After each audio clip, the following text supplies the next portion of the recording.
Hello बच्चों, let's read the question. ये assertion reason का क्वेश्चन है। स्टेटमेंट वन में असर्शन दिया है, स्टेटमेंट टू में रीजन दिया है, और हमें पूछा है कि दोनों स्टेटमेंट सही है या गलत है, या फिर रीजन जो है वो असर्शन को बराबर से एक्सप्लेन कर पा रहा है कि नहीं कर पा रहा है। तो देखिए, स्टेटमेंट वन देख लेते हैं। स्टेटमेंट वन है, a catalyst is more effective in finely divided form. ठीक है, सो देखिए, कैटलिस्ट क्या होता है। कैटलिस्ट जो है वो एक प्रकार का केमिकल होता है जो कि रिएक्शन में पार्ट नहीं लेता, रिएक्शन में कोई उसका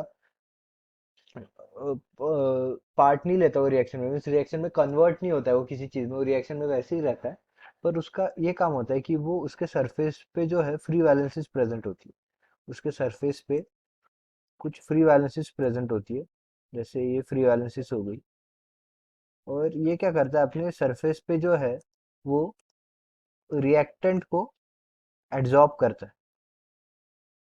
रिएक्टेंट को अपने सरफेस पे जो है वो एड्जॉर्ब करता है। ये हो गया R1 पहला रिएक्टेंट, और ये दूसरा रिएक्टेंट।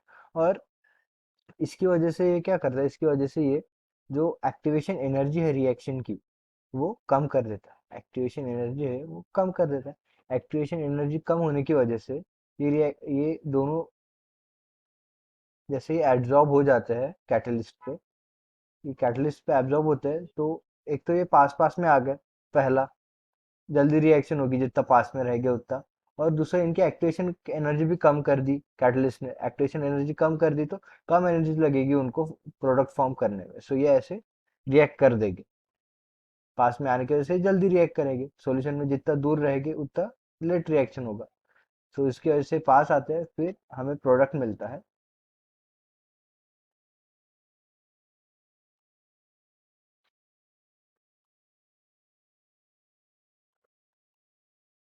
आर, हमें प्रोडक्ट मिलता है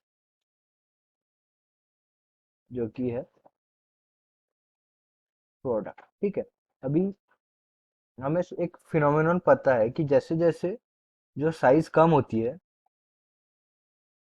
साइज जैसे जैसे कम होती है, वैसे वैसे जो सरफेस एरिया है, मीन्स जितनी अभी अगर हमारे पास एक बड़ा बॉल है, ठीक है, अगर हम उसको दो हिस्से में बांटे तो हमें दो बॉल्स मिल जाएंगे।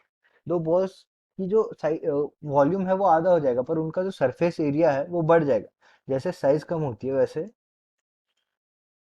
सरफेस एरिया जो है बढ़ता है।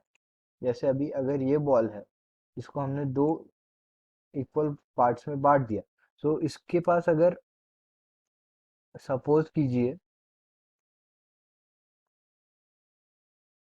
इतनी फ्री वैलेंसीज रही, पर जब हम इसको फाइनली डिवाइड करते हैं, फिर डिवाइड करते हैं, तो इसके पास जो वैलेंसीज थी वो डबल हो गई, क्योंकि सरफेस एरिया बढ़ गया। राइट, सरफेस एरिया बढ़ने की वजह से वैलेंसीज बढ़ गई, वैलेंसीज बढ़ने की वजह से एब्जॉर्प्शन बढ़ गया। जो एब्जॉर्प्शन करता है वो रिएक्टेंट्स का उसके ऊपर वो बढ़ गया, वैलेंसीज बढ़ने की वजह से। वैलेंसीज बढ़ने की वजह से एब्जॉर्प्शन बढ़ गया और रिएक्शन की स्पीड जो है वो भी बढ़ गई। सो जितना साइज कम होगी, कैटलिस्ट जो है वो उतना इफेक्टिव रहेगा। सो जो स्टेटमेंट वन उन्होंने दिया है, catalyst are more effective in finely divided form, ये सही है। और फिर स्टेटमेंट टू पर इसका रीजन उन्होंने क्या दिया है, finally divided form has more surface area. ये भी हमने डिस्कस कर लिया है कंसेप्ट। जो कैटलिस्ट है उसका जितना साइज कम रहेगा, जितना फाइनली डिवाइडेड रहेगा वो, उस उतना उसका सरफेस एरिया जो है वो ज्यादा रहेगा।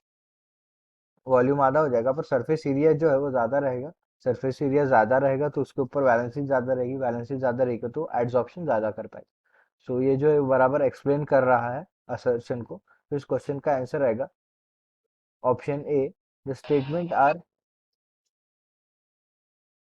सो हमारा आंसर होगा the statement are true and statement two is a correct explanation of statement one, जो कि ऑप्शन ए।